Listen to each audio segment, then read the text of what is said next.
Hey, Genie here. In today's video, I'll walk you through how to fix the shaders preloading getting stuck at 0% in Call of Duty Black Ops 6.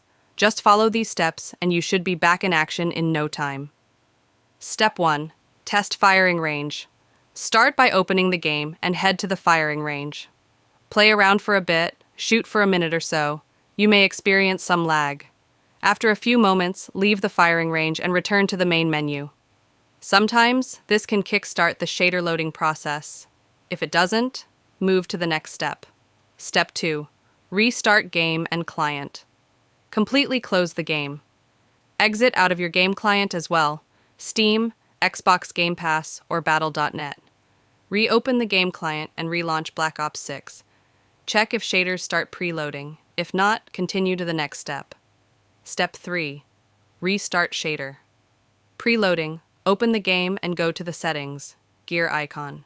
Select graphics, then look for the option to restart shaders preloading. Hit restart, close, and relaunch the game, and check if the shaders load correctly. Step 4. Clear shader cache. Go to your game client's library and right-click on Black Ops 6. Navigate to Manage, then browse local files. Open the Call of Duty folder, go to Content, then find the shader cache folder. Delete all files in the shader cache folder, then empty your recycling bin. Relaunch the game, and your shaders should preload without issues.